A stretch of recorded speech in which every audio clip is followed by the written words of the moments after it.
नमस्कार, आपका स्वागत है स्टार्टअप चैंपियंस के दूसरे संस्करण में। एक ऐसा शो जहां आप मिलते हैं और सीखते हैं ऐसे स्टार्टअप फाउंडर से जिन्हें सम्मानित किया गया है नेशनल स्टार्टअप अवार्ड से। आज के एपिसोड में आप मिलेंगे ट्रैवल स्पेस से हमारे स्टार्टअप चैंपियन जो हैं रूबन ब्रिज, और साथ में आप लेंगे तीसरा कदम अपनी स्टार्टअप को आगे बढ़ाने का, हाउ टू स्टार्ट स्टार्टअप में। भारत में करीब 773 डिस्ट्रिक्ट्स हैं, हर डिस्ट्रिक्ट में तहसील है।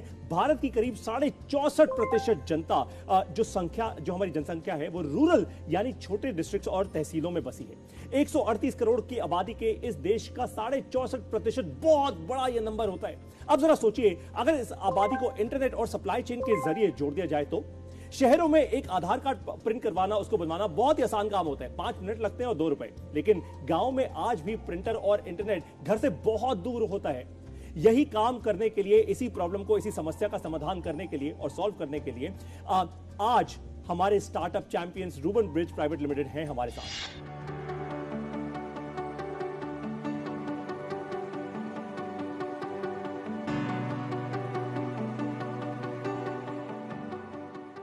वन ब्रिज की स्थापना हमने 2016 में इस उद्देश्य के साथ करी थी कि जो शहरों में ग्राहकों को सुविधाएं मिलती हैं, जो सर्विसेज मिलते हैं, उसको हम गांव तक पहुंचा पाएं और जो हमारे युवा हैं उनको रोजगार दे पाएं।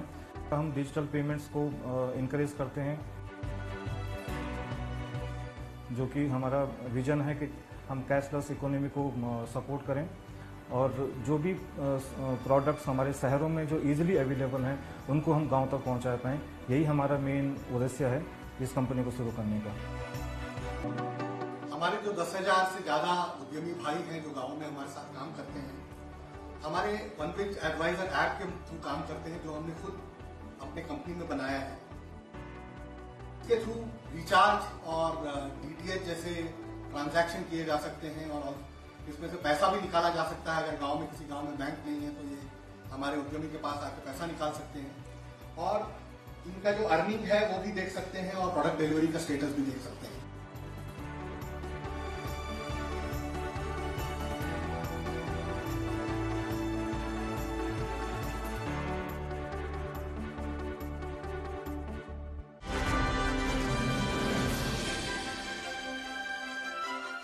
स्वागत है एक बार आप सभी का फिर से स्टार्टअप चैंपियंस के इस दूसरे संस्करण के एपिसोड में। अब मेरे साथ हैं मदन और अनिल, जो है cofounders Rurban Bridge private limited के। आइए आप इनसे सीखते हैं कि किस प्रॉब्लम का किस समस्या का ये समाधान कर रहे हैं और कैसे। तो मेरा पहला सवाल आप दोनों से, मदन और अनिल, ये है कि रूबन ब्रिज प्राइवेट लिमिटेड, आखिर ये प्रॉब्लम, ये समस्या आपको कैसे दिखी? ये आइडिया आपके दिमाग में आया कहां से? 7 साल पहले हमने शुरू किया था जी।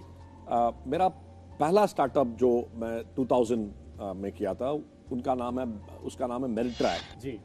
मेरिट्रैक में ये युवाओं का असेसमेंट कर रहे थे। अच्छा। तो ये हजारों युवा के जो स्किल्स का गैप हम देखे थे जी। उसमें एक आइडिया आया कि गांव छोड़ के ज्यादातर लोग शहर आ रहे हैं अपॉर्चुनिटीज ढूंढने के लिए। बिल्कुल ठीक बात है। सो गांव में ही एक अपॉर्चुनिटी खड़ा करने के लिए क्या कर सकते हैं, एंड उसमें एंटरप्रेन्योरल अपॉर्चुनिटीज लाने के लिए क्या क्या हो सकता है। This was the thought behind OneBridge and Rurban Bridge. अरे वाह, फैंटास्टिक। तो आपने जब इस आइडिया की शुरुआत की, आई एम श्योर पहले दिन पे इतना आसान तो रहा नहीं होगा, क्योंकि आइडिया लाना तो बड़ा आसान होता है, उस आइडिया को फंड करके उससे पैसा बनाना असली गेम होती है और मुश्किल होती है। तो पहले दिन पे आपने इस कंपनी को फंड कैसे किया? पैसा कहां से आया पहले दिन पे? जैसे कि हर स्टार्टअप में होता है, पहले तो फैमिली और फ्रेंड्स, उसी से हमने शुरू करा। काफ़ी छोटे स्केल से शुरू करा। उसके बाद फिर हमारे साथ हमारे बाकी लोग जुड़ने लगे, उनको आइडिया पसंद आए, हमारे साथ जुड़ने लग गए एंड हमको सपोर्ट करना शुरू कर दिया। फिर हमको अराउंड 1 साल जब हमने स्ट्रगल करा, फील्ड में जाके गांव में एक्चुअली में रहे, हम गांव को समझा, कैसे वहाँ पे लाइफ है, कैसे लोग सोचते हैं, फील करते हैं। और उस टाइम ई-कॉमर्स का प्लेटफॉर्म ये नया चल रहा था मार्केट में। सो 30% का जो पूरा मार्केट था, सारी स्टार्टअप और सारी कंपनियां सिर्फ उन्हीं के पीछे थी। हमने ये हमारे काफ़ी क्लियर था हमारा फोकस कि हमको गांव में कम्युनिटी में जाना है, वहाँ पे उस सर्विस को लेके जाना है जो उनको अभी तक एक्सेसिबल नहीं है। वो हमारा मेन फोकस था। ये आइडिया हमको हमारे कुछ फ्रेंड्स को पसंद आया, फिर उन्होंने हमको सपोर्ट करना शुरू करा फाइनेंशियली और आइडियाज़ भी। फिर C4D हमारे पार्टनर हैं जो हमको सपोर्ट कर रहे हैं पिछले 5 सालों से, और यहाँ तक पहुँचने में उनका काफ़ी सहयोग है। तो जब आप कह रहे हैं कि वो आपको सपोर्ट कर रहे हैं, मतलब आपने एक्सटर्नल फंडिंग भी उठाई? एक्सटर्नल फंडिंग उठाई, यस। C4D पार्टनर्स एक इंस्टीट्यूशनल इन्वेस्टर है जी, और 5 बरस से हमको सेवरल राउंड्स पे फंडिंग करके अरे वाह, इधर तक तो फैंटास्टिक। तो अगर आप लोग भी भारत में और भारत के लिए एक बड़ी समस्या सॉल्व करना चाहते हैं और बड़ी समस्या का समाधान करना चाहते हैं, तो आपको ऐसे बहुत सारे और पार्टनर्स मिल जाएंगे अगर आप काम अच्छा कर रहे हैं, प्रॉब्लम अच्छी सॉल्व कर रहे हैं। अच्छा, आगे बढ़ते हैं आप। तो आप लोगों ने एक बहुत इंटरेस्टिंग काम किया है भाई, और वो है कि आपने भारत को देश की तरह नहीं, एक कम्युनिटी की तरह, एक परिवार की तरह देखना शुरू किया। ये कुटुंब का क्या कॉन्सेप्ट है आपकी कंपनी के अंदर, जरा हमें बताइए। मैं इसको ऐसे शुरू करता हूँ कि अगर हम गांव में जाएंगे किसी भी कंज्यूमर के पास, या उसको हम कोई प्रोडक्ट सेल करने की कोशिश करते हैं, तो वो शायद उतना हमको एक्सेप्ट ना करे, और हमारा आइडिया था भी नहीं सेल्स को पुश करना।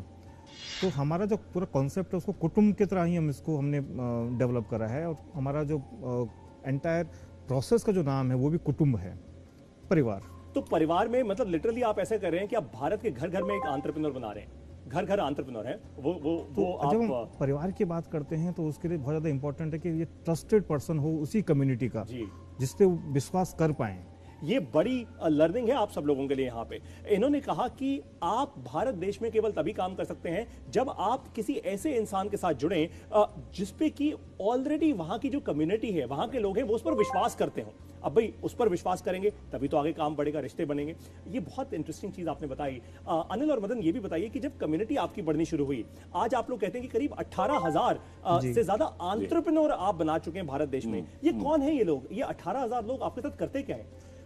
ये तालुका लेवल में, तहसील लेवल में और गांव लेवल में, ये एक्चुअली वहाँ पे अपना ये तो छोटा बिजनेस कर रहे हैं, या फिर फार्मर्स हैं, या वहाँ पे अपना कुछ रोजगार उनका है, उनको हमने सर्विसेज ऐड कराया उसमें, ताकि वो जो ऑलरेडी अर्न कर रहे थे उनको माइग्रेट ना करना पड़े ज़्यादा कमाने के लिए। जब फैमिली बढ़ती है या फिर बाकी रिस्पॉन्सिबिलिटीज बढ़ती हैं, तो हमने सर्विसेज को वहाँ तक लेके गए instead of calling them to the कमाल की बात है। तो अब आप मुझे ये बताइए, मान लीजिए मैं एक किसान हूँ, मैं एक फार्मर हूँ, और आप कह रहे हैं कि आपने मेरे को और अपॉर्चुनिटीज, नई आपने संभावनाएं खोल दी मेरे लिए, नई सर्विसेज बना के। ये सर्विसेज क्या हैं? कुछ एग्जांपल्स, कुछ हमें उदाहरण दीजिए। एक तो हमारा ऐप है जिसको हम वन ब्रिज ऐप जो हमने डेवलप करा है, जिसके थ्रू हमारी सारी सर्विसेज चलती हैं जी। तो इसमें हमने, जैसे हम लास्ट माइल डिलीवरी कंपनी है रूरल के लिए, हम डिस्ट्रिक्ट हेडक्वार्टर से नीचे ही काम करते हैं, तालुका लेवल पे या फिर विलेज लेवल पे काम करते हैं।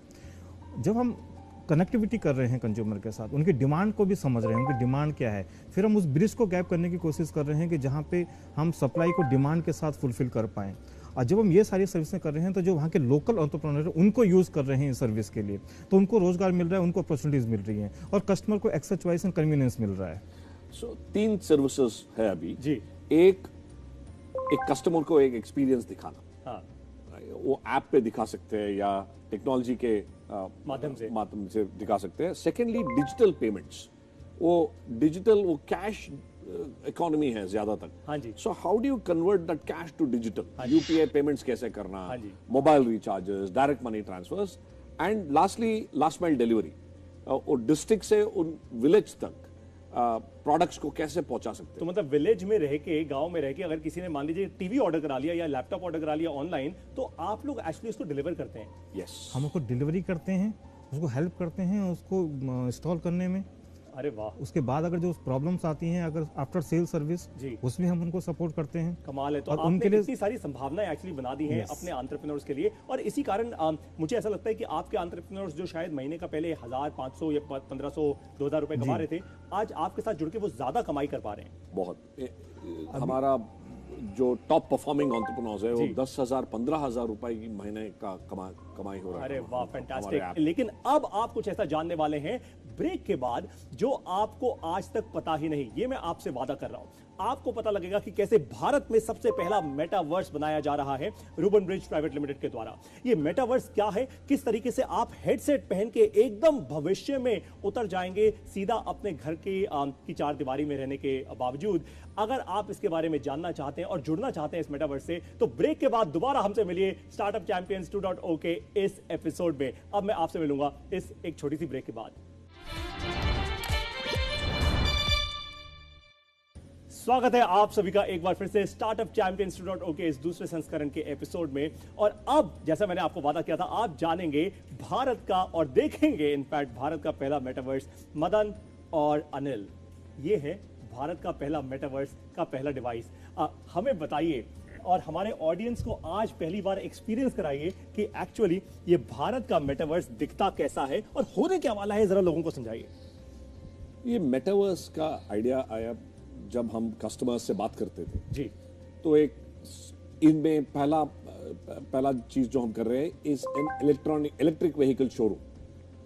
अगर आप गांव में हैं और एक आप शोरूम जाना चाहते हो, you have to travel 50 kilometres, waste half a day, एक ही मॉडल दिखेगा, दूसरा मॉडल नहीं मिलेगा शायद। हाँ जी। सो ये मेटावर्स जो है, वी कॉल इट वनवर्स। हाँ। इस वनवर्स में we have created a full world, पूरा दुनिया ईवी का इधर बनाया। आप जरा जो आप बोल रहे हैं वो जरा पहन के और हमारे पूरे ऑडियंस को दिखाइए कि आपको क्या दिख रहा है इस वक्त। सो इसमें let me take off my glasses. As you enter here, एक बड़ा सा शोरूम है।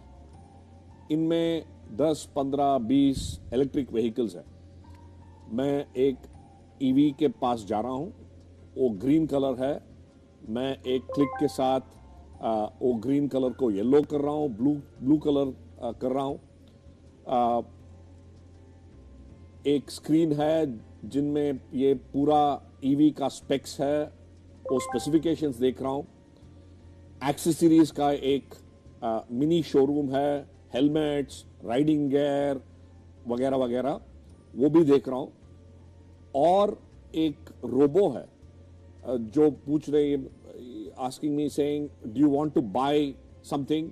I can say yes, and our entrepreneur will come and then say, which one are you interested in, and how can we help you buy that? Fantastic. तो अभी आपने जो देखा वो है भारत का पहला मेटावर्स। ये हो क्या रहा है यहाँ पे, मैं आपको जरा एक्सप्लेन करता हूँ। इन्होंने ये हेडसेट पहना, मदन ने, और हेडसेट पहनते ही ये चले गए थे तो अपने ही घर पे, लेकिन चले गए एक दूसरी दुनिया में, एक मेटावर्स में। वहां पे इनको दिखा इलेक्ट्रॉनिक व्हीकल का एक शोरूम। अब मान लेते हैं कि आप गांव में हैं, आप कहीं जा रहे हैं, अगर किसी शोरूम में आप गए, वहां पे आपको 1, 2, 3, 4, 5 मॉडल्स दिख सकते हैं गाड़ियों के, लेकिन मेटावर्स में आप जितने चाहे मॉडल्स देख सकते हैं, जितने चाहे रंग चेंज कर सकते हैं। तो आपको काली गाड़ी लेनी है या आपको सफेद गाड़ी लेनी है, आप हर चीज को एक्चुअली खुद देखकर ऑलमोस्ट एक्सपीरियंस कर सकते हैं। ये है भारत का पहला मेटावर्स। मुझे एक बात बताइए मदन और अनिल कि मेटावर्स तो आपने बना दिया, अब आप इसको नेक्स्ट लेवल पे कैसे लेकर जा रहे हैं? यानी क्या आप लोगों को ट्रेनिंग भी दे रहे हैं इसके थ्रू? क्या लोग नई नई चीजें जान पाएंगे इसके थ्रू? ऐसा क्या कर रहे हैं आप? सो हर तहसील में हम एक्सपीरियंस जोन बिल्ड करें, कस्टमर एक्सपीरियंस जोन, जिसमें हम अपने जो हमारे वनबिज एडवाइजर्स हैं, जो एंटरप्रेन्योर्स हैं, उनको ट्रेनिंग दे रहे हैं। तो उसमें हम टेक्निकल ट्रेनिंग भी दे रहे हैं, उनको फंक्शनल ट्रेनिंग भी दे रहे हैं, ताकि वो कंज्यूमर को अच्छे से एक्सप्लेन कर पाएँ। जब कंज्यूमर जब उसको, तो बेसिकली क्या हो रहा है यहाँ पे कि कस्टमर फील करना चाहता है, एक्सपीरियंस करना चाहता है खरीदने से पहले। उसको हम कोशिश कर रहे हैं कि वो वर्चुअली ही उसको एक्चुअली एक्सपीरियंस कर पाए, और किस कलर में उसको खरीदना है, क्या उसकी फंक्शनैलिटी है, ये सारी चीज़ें वो एक्चुअली में उसको फील कर पाए बिफोर मेकिंग एनी परचेज। बहुत सही। अब मुझे एक बात बताइए कि मैंने देख तो ली चीज़, क्या मैं उसको खरीद भी सकता हूँ? जरूर। इनफैक्ट हम ये मेटावर्स डिवाइसेस को एक वैन में लगा के एवरी डे एक शेड्यूल की तरफ एक एक विलेज और गांव में जाके we are showing this to about 100 people. वाह। एंड हमारा जो वनब्रिज एडवाइजर है वो सेल्स फुलफिल कर सकते हैं इसके बाद। फैंटास्टिक। तो प्रोडक्ट को एक्सपीरियंस भी कर रहा हूँ और मैं प्रोडक्ट को खरीद भी सकता हूँ, लेकिन उसकी डिलीवरी कौन करेगा? प्रोडक्ट मेरे पास आएगा कहाँ से? डिलीवरी भी हम करेंगे उसको। अरे वाह। और यही मेरा आपसे अब एक स्ट्रैटेजी का सवाल है, थोड़ा मुश्किल सवाल होने वाला है, लेकिन हमारे ऑडियंस के लिए बहुत काम का होगा कि आप लोगों ने इतनी बड़ी एक कंपनी बनाई है, आपके जो ऑपरेशंस हैं वो आपने अपने लिए कुछ ज़्यादा मुश्किल नहीं कर लिए कि प्रोडक्ट को दिखाते भी आप हैं और दिलाते भी आप हैं, तो एंड माइल डिलीवरी भी आप ही कर रहे हैं, ऐसा क्यों? ऐसा एक तो कस्टमर का उसका एक्सपीरियंस को बेटर बनाने के लिए है। अगर हम टाइप करते हैं बाकी लोगों से और जो एक्चुअली में हम डिलीवर करना चाहते हैं कंज्यूमर को, उसमें डिस्कनेक्ट नहीं होना चाहिए। तो जो हम कमिट कर रहे हैं कस्टमर को, वही हम डिलीवरी कर रहे हैं। वाह, तो जो आपने प्रॉमिस किया वही कस्टमर को मिला। ठीक है। फैंटास्टिक। और मेन चीज़ इसमें यह है कि हम ये बात करें कि आप जो ट्रस्ट की हम बात करते हैं, ट्रस्ट तभी बिल्ड होगा जब हम एक्चुअली में उसको वही डिलीवर कर पा रहे हैं जो कि हम उससे कमिट कर रहे हैं। अदरवाइज ऐसा होगा कि हम अगर बाकी लोगों को इन्वॉल्व करेंगे इसमें, तो शायद हम एग्जैक्टली जो पैकेज देना चाहते हैं उसका जो एक्सपीरियंस वो ना दे पाए। मेरे दो आखिरी छोटे सवाल हैं आपसे, लेकिन पहला इंपॉर्टेंट सवाल ये, देखिए बहुत सारे एंटरप्रेन्योर जो हैं, जो आज आपको देख रहे हैं, वो जानना चाहते हैं कि आप अपनी मार्केटिंग कैसे करते हैं, क्योंकि आई एम श्योर भारत में आप जब विश्वास की बात कर रहे हैं और आप कह रहे हैं हम कुछ बेच तो रहे नहीं भारत को, तो आप लोग अपनी वो विश्वास आप बिल्ड कैसे करते हैं, मार्केटिंग कैसे करते हैं? जैसे कि हमने आपको एक्सप्लेन करा था कि कुटुंब ही हमारा जो मेन वर्ड है जिसको हम यूज़ करते हैं, परिवार बिल्ड कर रहे हैं कम्युनिटी के अंदर, उसमें हम उसकी रिक्वायरमेंट को समझ रहे हैं और जो उसकी डिमांड्स हैं सिर्फ सप्लाई को वहाँ तक लेके जा रहे हैं। ये जनरली क्या होता है कि कस्टमर जाता है कुछ चीज़ें इधर खरीदने के लिए या फिर बाय करने के लिए, हम चीज़ों को उनके पास लेके जाने कि आप चूज़ कीजिए, हम उनको फोर्स नहीं कर रहे हैं कि आप ये प्रोडक्ट कीजिए या फिर ये हमारे थ्रू आप खरीद रही है, ये हम बिल्कुल भी नहीं कर रहे हैं। तो इससे क्या होता है कि हमारा एक ट्रस्ट बिल्ड होता है। फिर हम एक सिंगल पॉइंट ऑफ कांटेक्ट देते हैं उस पर्टिकुलर विलेज में कि आपकी कोई भी प्रॉब्लम है, खरीदने से लेकर आफ्टर सेल सर्विस कुछ भी प्रॉब्लम होती है, आपको सिर्फ एक ही पर्सन के साथ आपको कनेक्ट करना है, जिसको हम वन ब्रिज एडवाइजर बोलते हैं। फिर हमारे वुमन एंटरप्रेन्योर्स हैं, वो हम हर गांव में उसको बिल्ड कर रहे हैं, तो वो एक्सेसिबल हैं, वो गांव हर कुटुंब में जाती हैं, उनकी प्रॉब्लम्स को समझती हैं, उनकी रिक्वायरमेंट को समझती हैं, और अगर कुछ भी उनकी रिक्वायरमेंट्स है, हमारा ऐप है, उसमें वो अपना कंप्लेंट अगर उनकी है तो कंप्लेंट रजिस्टर करें, या उनको कुछ खरीदना है या उनका फ्यूचर प्लान है जो फ्यूचर में खरीदना चाहते हैं, वो डिमांड वो उसमें डाल सकते हैं। हम उसको बोलते हैं मेक योर विश। तो अगर उसमें उसने अपना डिमांड डाल दिया, हम उस प्रोडक्ट को वहां तक उनको लेके जाते हैं। अरे वाह, तो आप सब लोगों को एक बात समझ आ चुकी है कि भारत को मार्केटिंग नहीं चाहिए, भारत को सेल्स नहीं करनी। अगर आप भारत के साथ विश्वास, परिवार, कम्युनिटी और कुटुंब बनाना शुरू कर देंगे तो ऑटोमेटिकली भारत आपके साथ जुड़ेगा। यही स्ट्रैटेजी इन लोगों ने अपनाई और आपको अब आज रूबन ब्रिज प्राइवेट लिमिटेड की मार्केटिंग स्ट्रैटेजी समझ आ गई है। लेकिन इस सेशन से अब आपके फायदे की 3 बड़ी बातें आपको बताने वाला हूं। सबसे पहली, कस्टमर्स सुविधा के लिए पैसा देते हैं। दूसरी, कस्टमर की सुविधा बढ़ाओ। जो समस्या को सुलझाने का दम रखता है ना, उसी को दुनिया लीडर कहती है। नंबर 3, भारत देश के टियर 3, 4, 5, 6 गांव में बहुत अवसर हैं। आप चाहें तो $1 बिलियन कंपनी भी बना सकते हैं। कस्टमर विश्वास करेगा तो बिजनेस अपने आप आगे बढ़ेगा। आप कहीं जाइएगा मत, क्योंकि इसके बाद एक और इंपॉर्टेंट चीज, एक और जरूरी चीज जो आप समझेंगे वो है how to start a startup, यानी अपना बिजनेस खड़ा कैसे करें और बड़ा कैसे करें, उसका तीसरा इंपॉर्टेंट स्टेप। तो अब मैं आपसे मिलूंगा एक छोटे से ब्रेक के बाद। स्वागत है आपका एक बार फिर से स्टार्टअप चैंपियंस के दूसरे संस्करण में। अब बारी है ऑडियंस के सवालों की। मदन और अनिल, हमारे पास सवाल आया है बेंगलुरु से, जो पूछा है प्रणय जी ने। प्रणय जी आइए स्क्रीन पर और पूछिए अपना सवाल। मेरा नाम प्रणय है, मैं बैंगलोर से हूँ। मैं एक सोशल सेक्टर ऑर्गेनाइजेशन के लिए काम करता हूँ और मेरा स्टार्टअप वर्ल्ड में बहुत ही ज़्यादा रुचि है। मेरा आज का सवाल वन ब्रिज टीम से है। मैं ये जानना चाहता हूँ कि जब आपने शुरुआत की तो आप छोटे छोटे गांव और तहसीलों तक कैसे पहुंचे? प्रणय जी बहुत बहुत धन्यवाद आपके सवाल के लिए। मदन और अनिल, क्या जवाब आप देना चाहेंगे प्रणय को इसमें? धन्यवाद प्रणय। डे 1 से ही हमने 18,000 नहीं बनाए थे एंटरप्रेन्योर। पहले हमने शुरू करा थे 2 डिस्ट्रिक्ट से। अच्छा। वहाँ पे हमने 100 एंटरप्रेन्योर बनाए, उनके साथ काफ़ी एक्सपेरिमेंट्स करे, अराउंड 20 एक्सपेरिमेंट्स हमने उनके साथ करे।